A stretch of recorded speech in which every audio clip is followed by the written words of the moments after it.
Jadi Pak, jadi saya pertama masuk juga bertanya-tanya ya Pak ya, ini industri oil and gas ini cocok nggak ya buat perempuan gitu Nah, ya. Nah, tapi alhamdulillah Pak, tantangannya kalau dari eh, environment ya, perusahaan ya, ini hampir nggak ada terus terang. Karena sejak dulu Pertamina dan semua stakeholdernya ini sudah ya, menjadi tempat bekerja yang sangat menghargai keberagaman, menerima perbedaan, juga sangat keras gitu betul. ya apabila terjadi pelecehan atau Ya, harassment. Jadi kesetaraan gender di Pertamina ini dari dulu sudah sangat kuat gitu. hmm, Nah, tapi yang paling penting Pak, sebagai perempuan, kita tidak boleh berpikir bahwa kita akan mendapat privilege karena jumlahnya hmm, sedikit, kemudian karena dari Kementerian BUMN mentargetkan bahwa ya, 25% top ya, manajemen itu harus perempuan. ya, Tidak berarti kemudian itu menjadi karpet merah. ya, Perempuan juga nggak boleh berhenti belajar karena industri ini tantangannya besar, perubahannya cepat, sehingga kita nggak boleh berhenti gitu, nggak boleh, oh betul. saya udah paham, selesai gitu ya. Dari sisi Ya, cost, dari sisi safety, dari sisi teknis, itu butuh pendalaman. Nah ya, ini yang kita nggak boleh berhenti belajar. Kemudian yang kedua Pak, yang kadang-kadang kita suka lupa Pak Bambang, ya, adalah kita nggak cepat adaptasi. ya. Jadi ilmunya sudah berubah, kita masih ngobrolin, masih membahas tren yang lama gitu. Ah, Nah, jadi bagaimana kita bisa melihat tren, kemudian beradaptasi, mencari exposure di bidang lain, menurut saya ini bagian yang tidak terpisahkan. Jadi di satu sisi ke dalam, dan di sisi lain juga melebar.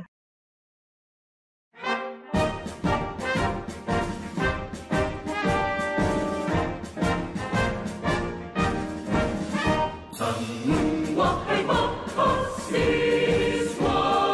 harapan nusa bangsa, semangat timur negara, kobarkan di dada, kita bekerja keras.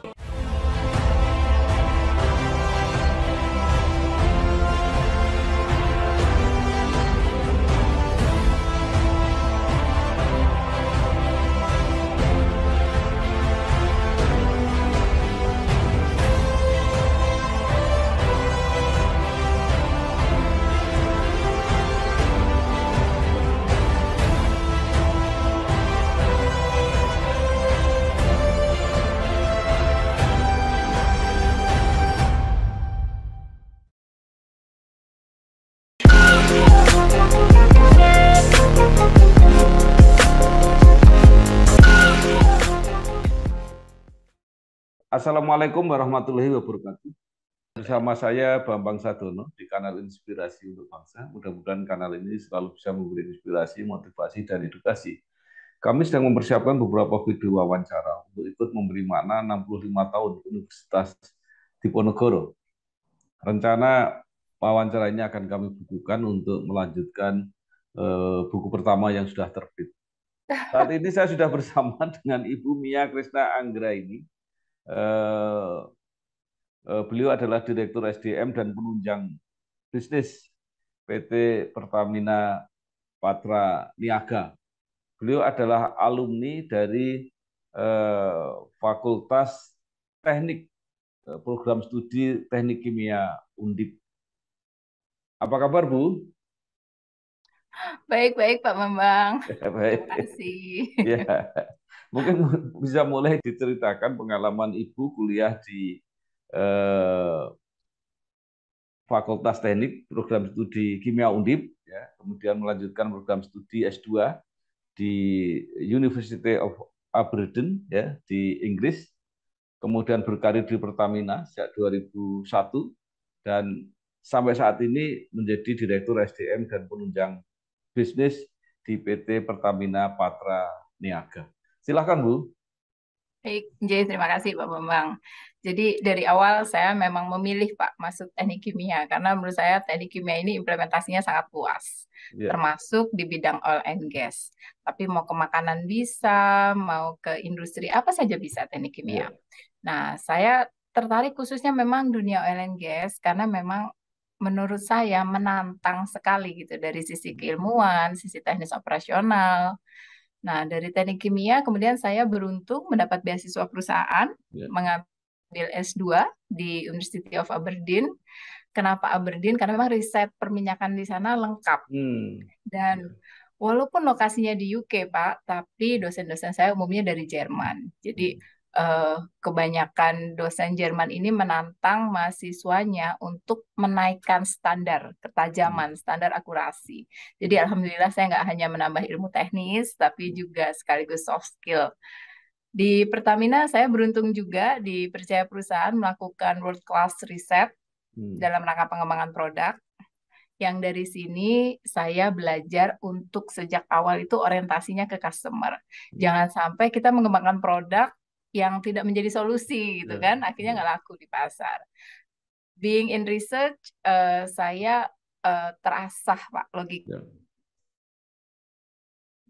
analitik, detail, tapi di sisi lain juga komprehensif. Dan yang paling penting Pak, berada di riset itu kita selalu aware bahwa ada hal-hal yang kita tidak tahu bahwa kita tidak tahu gitu. Karena kalau riset itu sekedar penuh kejutan ya Pak ya. Ini membuat saya lebih terbiasa open minded dan insya Allah lebih mudah bekerja sama. Nah, inilah yang mungkin membuat perusahaan mempercayakan saya setelah 17 tahun di riset, kemudian pindah dari pengembangan produk menjadi pengembangan pasar di mancanegara, di sales untuk menaikkan penjualan, kemudian pindah lagi ke pengembangan yang lain yaitu pengembangan bisnis. Kemudian sekarang di SDM, mengembangkan orang, mengembangkan sistem, mengembangkan organisasi. Jadi semuanya di jalur pengembangan, Pak. Ya. Capai cita-cita, junjunglah tinggi Diponegoro, alma mater kita. Amalkan watak satria, bakti yang tarik undang, mengabdi tanah pusaka, Ibu Indonesia. Ibu lama ya mengurusi mungkin mulai dari produk, kemudian marketing, ya berarti ngurusi masalah-masalah teknis. Tapi kemudian sekarang hanya fokus di SDM. Ya, Patra Niaga ini, Pak, ini adalah subholding komersial and trading. Jadi bagian dari Pertamina Group yang khusus untuk melakukan aspek komersial dan trading. Nah, harapannya dengan transformasi Pertamina kemarin dan kami menjadi subholding, kami ini bisa lebih cepat, lebih fokus dalam melayani customer, memastikan target-target bisnis tercapai, dan yang tidak kalah penting memastikan pertumbuhan. Karena bisnis sekarang kan dinamis sekali ya Pak ya, dan ini menuntut kita nggak cuman bisa bertahan gitu, tapi juga tumbuh. Nah, kami ini barisan terdepan Pak di Pertamina Group yang melakukan pelayanan, tapi di sisi lain selain melakukan penugasan pemerintah melayani masyarakat tadi, sebagai korporasi kami juga harus memperoleh keuntungan. Ini amanah dari pemegang saham. Nah, jadi di satu sisi harus pelayanan public service obligation, di sisi lain kami harus mencari profit sebagai amanah dari pemegang saham. Ini tentunya sangat menantang karena itu orangnya, Pak. Nah, ini jatuhnya lagi. Jadi backgroundnya itu, nah akhirnya kita harus mengandalkan orang, mengandalkan sistem, dan mengandalkan kualitas organisasi. Artinya, orang yang tepat di tempat yang tepat, punya kemampuan, punya integritas, punya exposure yang tepat. Saya percaya orang itu harus happy, Pak. Karena hanya happy employee yang bisa menghasilkan happy customer gitu. Dan untuk bisa happy ini, value-nya harus benar gitu. Jangan dia happy karena terima titipan-titipan dari kiri kanan gitu ya Pak. Tapi karena happy dengan value yang tepat, di mana value ini nggak cuma tercermin di orang. Value-nya harus juga tercermin di culture dan di sistem. Sistemnya harus agile, tapi tetap bertumpu kepada governance, karena kami BUMN ya Pak, Ya. governance, risk mitigation, compliance. Nah, inilah Pak yang menjadi fokus apa yang kami lakukan di Patra Niaga saat ini. Tadi, people quality, system quality, culture, inilah yang menjadi dasar apa yang kami lakukan di Patra Niaga supaya kami bisa mengantisipasi dinamika bisnis. Karena di seluruh Pertamina Group yang Ya. paling cepat bertemu dengan perubahan itu ya Ya. CNT Pak, Commercial and Trading, dibandingkan teman-teman di upstream. Kan nggak mungkin hari ini ngebor di sini, besok ngebor di sana.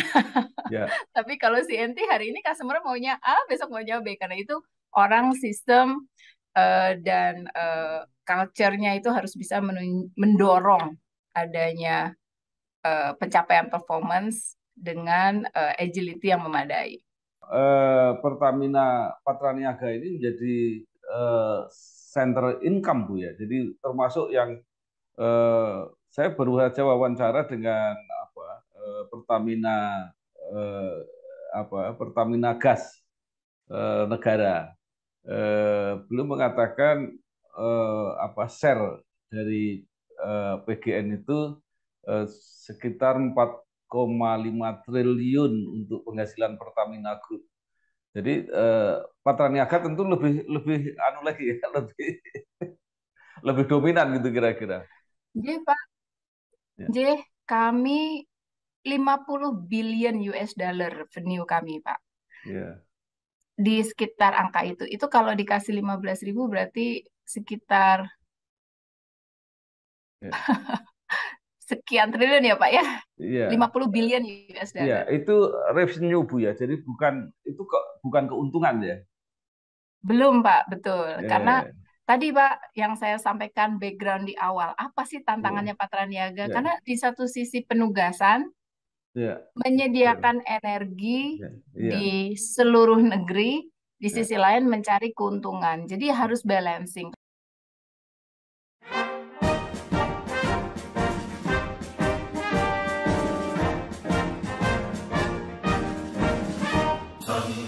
Wahai mahasiswa,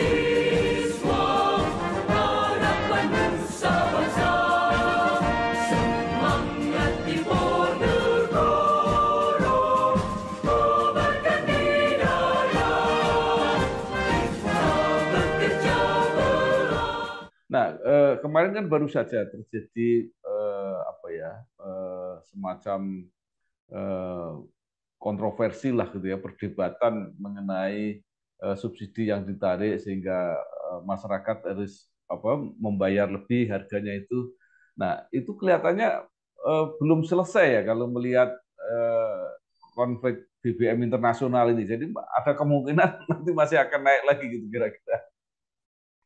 Jadi mungkin bahasa tepatnya bukan subsidi yang ditarik ya Pak, Ya, ya. tapi harga pasarnya yang berubah. Ya, ya.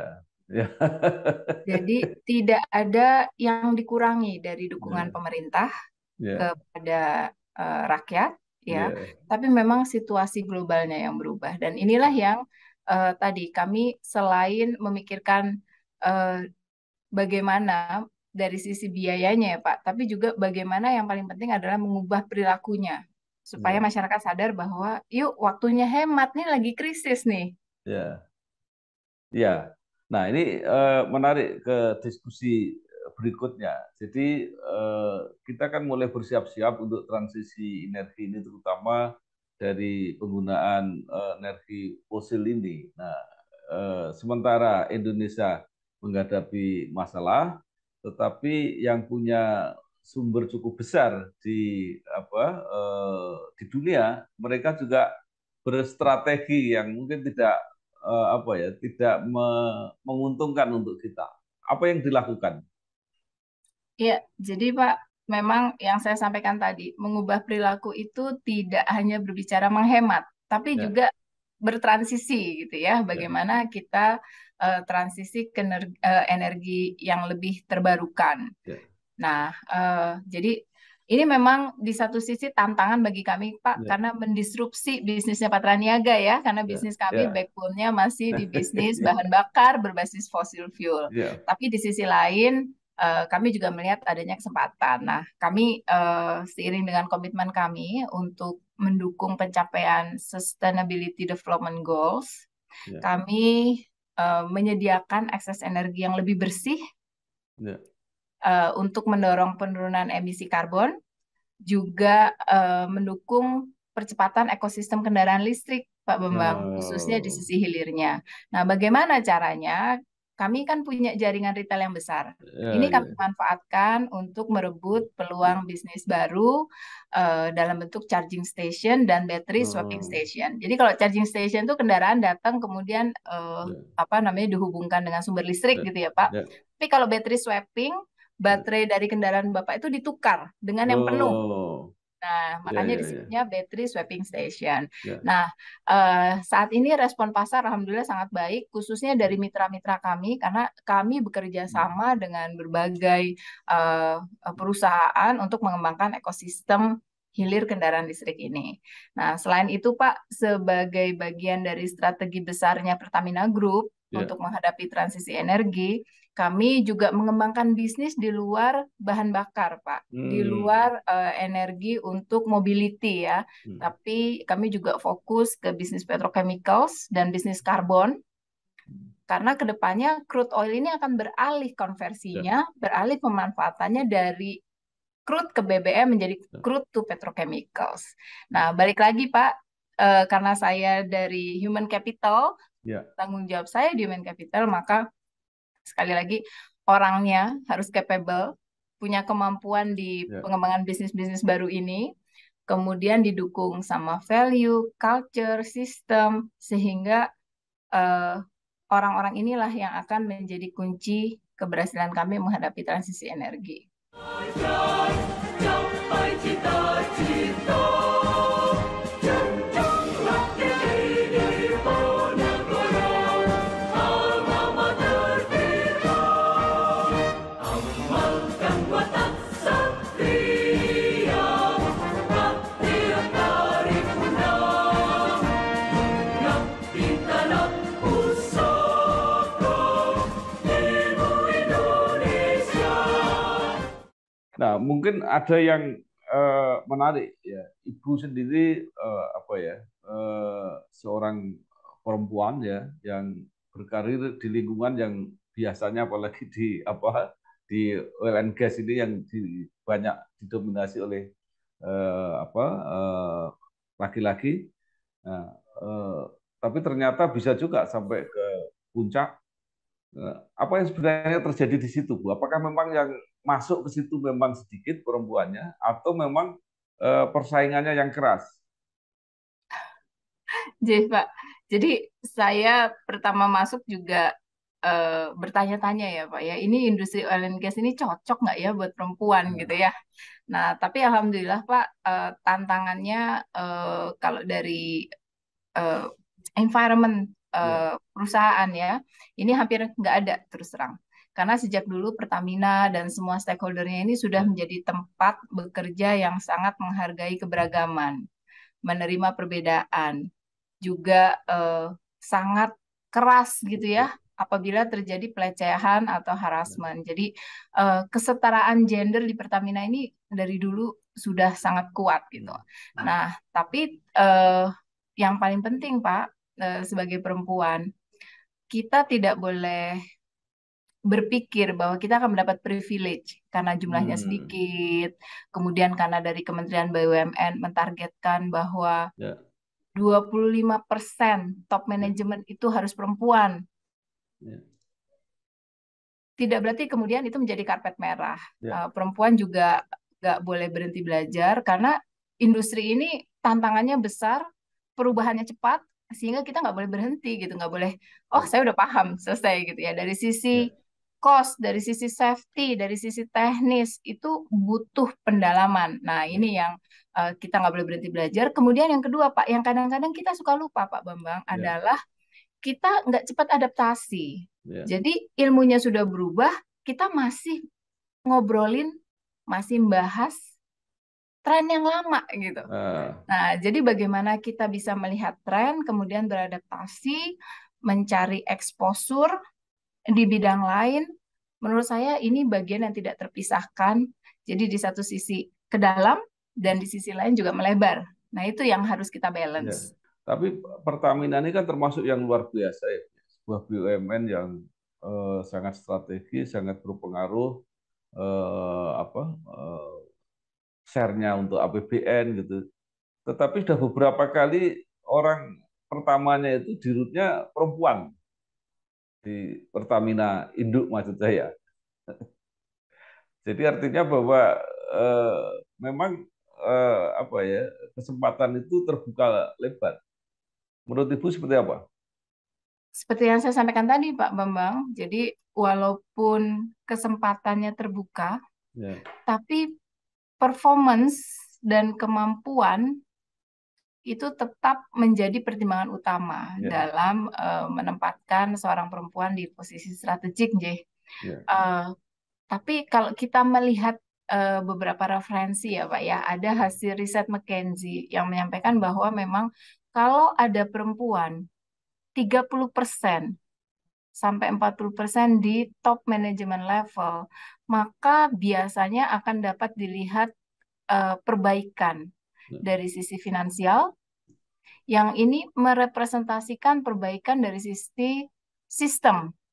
Nah, kenapa sistem Pak Bambang? Karena biasanya biasanya ya Pak, perempuan ini dengan ya, nature-nya ibu, dia tidak mencari mencari popularitas, dia tidak ya, punya ambisi pribadi, tapi dia cenderung akan merapihkan sistem.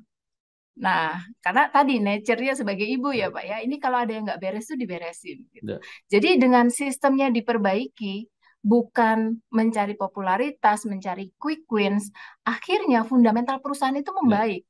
Begitu fundamentalnya perusahaannya membaik, akan nampak di finansial performance-nya. Itu satu, Pak. Yang kedua, perempuan itu cenderung melihat perspektifnya lebih luas. hmm, Ini hasil riset ya, Pak ya, ya. ya, ya, ya, Dengan perspektif lebih luas, tidak hanya berdasarkan apa yang dia tahu gitu. Pasti dia akan ya, bertanya kepada orang lain, minta pendapat yang lain, ya, sehingga akhirnya pada saat suatu keputusan itu dibuat, keputusannya itu menjadi lebih komprehensif gitu ya, ya, menangani berbagai macam masalah sekaligus. ya, Kurang lebih itu Pak, ya, kenapa perempuan-perempuan itu bisa maju di Pertamina, ya, bukan karena memang karpet merahnya, tapi karena memang ya, beliau-beliaunya mampu, dan tadi karena mungkin ya. apa yang dikatakan McKenzie itu nampak gitu dari kepemimpinan beliau-beliau.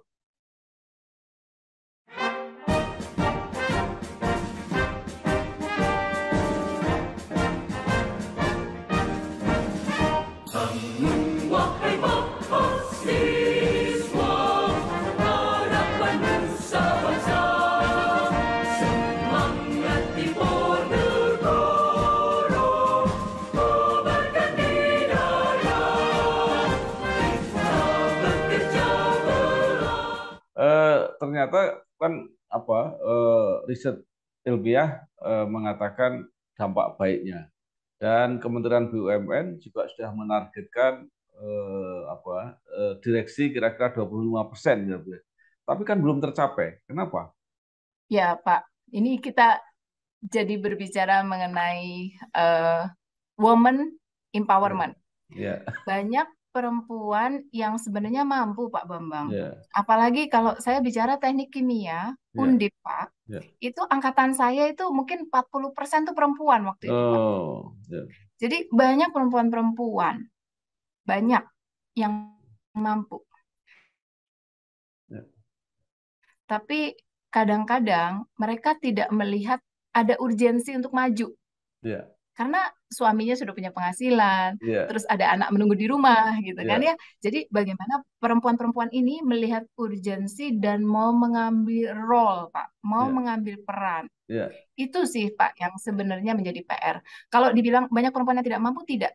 Saya ya, yakin banyak yang mampu tapi diam. Mereka ya, memilih diam, tidak tampil gitu ya. Karena ya, itu tadi, tidak melihat ada urgensinya. Jadi memang yang kami bangun culture-nya adalah transparasi gitu ya Pak. ya, Nih tantangan perusahaan ke depan. Apa yang kamu bisa, apa yang orang lain bisa, dan kenapa kalau hanya kamu yang bisa, maka kamu harus mengambil role itu. Itu yang kami ya, komunikasikan Sehingga kuncinya adalah ada role model, Pak Bambang. Hmm. Ibu Dirut kami benar-benar juga Ibu Direktur Keuangan ya, Bu Ya. Emma Sri Martini, Bu Nike, eh, menurut saya sangat kuat sebagai role model. Itulah kemudian makin banyak eh, teman-teman pekerja perempuan yang melihat, oh ya, ternyata kalau saya mengambil role akan ada perubahan Ya. yang terlihat. Nah, ini yang penting, Pak. Adanya role model, kemudian juga adanya sharing ya, Pak ya, dari role model ini ke para perempuan sehingga mereka makin mantap untuk bisa mengambil perannya. Kalau soal kemampuan, saya rasa nggak ada Ya. masalah, Pak. Kelihatannya memang apa yang disampaikan Bu Mia ini ada benarnya karena dari Fakultas Teknik Program Studi Kimia pernah juga yang pernah jadi dirut PLN. Kenal Bu ya? Bu Inten kalau nggak salah Bu ya. Penny, Bu Penny itu namanya. iya, Inten Penny kalau nggak salah namanya. Baik. iya, Ya. Nah, sekarang eh, kembali hubungannya dengan alma mater dengan kampus. Kan kampus sudah membuktikan bahwa melahirkan apa ya alumni-alumni yang sampai ke puncak-puncak karir gitu. Nah, apakah pengalaman-pengalaman itu juga sering ditularkan lagi ke kampus kepada mahasiswa atau kepada alumni yang baru? Bagaimana tadi memotivasi supaya mereka menghadapi tantangan di lapangan. Pak Bambang, saya kebetulan karena sejak mahasiswa juga aktif ya Pak di berbagai organisasi mahasiswa, jadi saya senang bisa sharing sama Ya, teman-teman mahasiswa nih. Nggak hanya Undip Pak Bambang, ya, tapi juga kampus-kampus lain. ya, Nah, biasanya yang saya sharing adalah mengenai key success factor ya Pak. ya, Bagaimana attitude itu nomor satu Pak ya, Bambang. ya, Jauh lebih baik. Ini setelah saya masuk human capital, ini ya, makin makin keras gitu ya Pak ya, message-nya bahwa lebih baik memilih talent dengan positive attitude, ya, tapi kita harus ngajarin ya, bikin burger misalnya ya Pak ya, ya, ya, ketimbang kita cari ahli membuat burger gitu ya. ya, tapi kita harus ngajarin dia membentuk positive attitude-nya. Eh, Jadi dibalik gitu, positive ya, attitude dulu baru kita ajarin ketimbang orang yang pintar tapi kita harus membentuk positive attitude itu ya, jauh lebih sulit. ya, Nah, ketidakpahaman atas hal ini, Pak Bambang, yang biasanya banyak membuat lulusan-lulusan universitas favorit itu malah ya. jadi gagal di dunia kerja karena mereka Eh, berpikir brand aja cukup gitu ya. Nah, jadi memang pada akhirnya kemampuan teknis, gelar dari universitas favorit itu tidak cukup. Nomor ya. satu, yang paling penting harus punya positive attitude dulu. Itu yang biasanya saya sharing, Pak. Yang lain adalah mengenai riset ini, Pak. Hmm, Riset di perusahaan besar ini nikmat banget ya, ya, karena apa yang kita butuhkan untuk riset yang ya, komprehensif, riset yang bagus itu ada tersedia karena mereka dananya cukup gitu. Dan macam-macam topik lain, ya, khususnya mengenai ketahanan energi belakangan ini, Pak Bambang, seperti yang ya, tadi kita diskusikan, karena saat ini memang kita sedang krisis energi ya, ya, dunia ini sedang krisis energi dan semua orang, khususnya teman-teman mahasiswa, ini harus tahu sejak awal sehingga orientasi mereka ke depannya setelah lulus, mereka tidak berpikir hanya ya, mencari oil and gas company gitu, ya, tapi kenapa tidak carbon company oke. ya, atau petrochemicals, Ya, atau bisnis-bisnis lain terkait energi, tidak hanya oil and gas. Capai cita-cita, junjunglah tinggi Diponegoro, alma mater kita. Amalkan watak satria, hati yang tarik undang, mengabdi tanah pusaka, Ibu Indonesia. ya, ya. Nah, apa yang Ibu harapkan ya, eh, baik kepada alma mater, apakah tadi kesempatan untuk kerjasama riset dan sebagainya itu. Kemudian juga apa yang harus diubah misalnya dari sistem yang mungkin perlu diperbaiki dalam sistem pengajaran, pendidikan dan sebagainya. Monggo, Bu. Ini menarik nih Pak Bambang. Terima kasih sudah bertanya hal ini nih. Saya Ya, suka gemes terus terang Pak Bambang. ya. Kalau saya datang ke kampus, industri butuhnya riset kemana, Hmm. tapi teman-teman periset di kampus larinya ke tempat lain. Oh, Jadi memang saya saat di pengembangan bisnis sempat mendorong adanya melting pot Pak Bambang. hmm. Di mana melting pot ini Ya, adalah periset-periset di kampus itu kita kasih tahu ini kebutuhan pasarnya ini. ya, Jadi spesifik kebutuhannya apa dan ya. kita men-challenge para periset di kampus untuk bisa mencari solusi atas kebutuhan ini. Nah, pada saat solusi itu ketemu, kemudian dunia usahalah, industrilah yang Ya. akan mengangkat value-nya dari sisi komersialisasi gitu ya. Nah, jadi bagaimana periset-periset itu bisa punya melting pot dengan industri. Ya. Itu saran saya, Pak. Jangan asik sendiri berpikir Ya.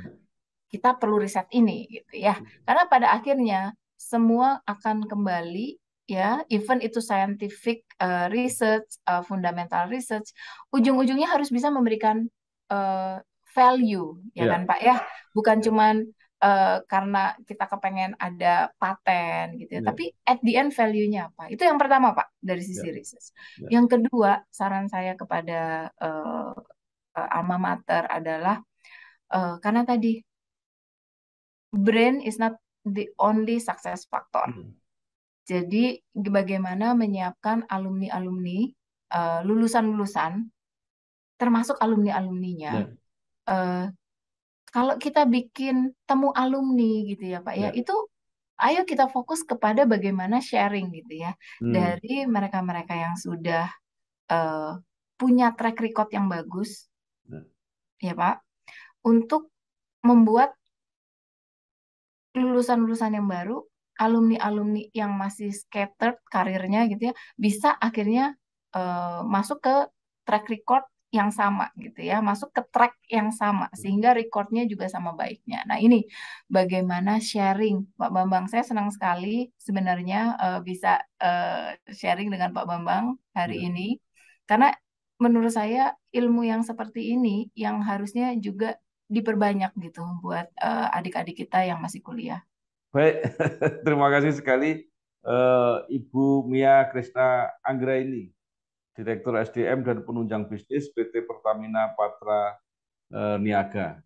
Banyak sekali yang sudah disampaikan, termasuk saran dan motivasi kepada lembaga pendidikan tinggi, khususnya Undip, khususnya lagi Fakultas Teknik Program Studi Kimia, yang sudah melahirkan alumni-alumninya yang luar biasa, mewarnai dunia lapangan, dunia bisnis, dan di BUMN.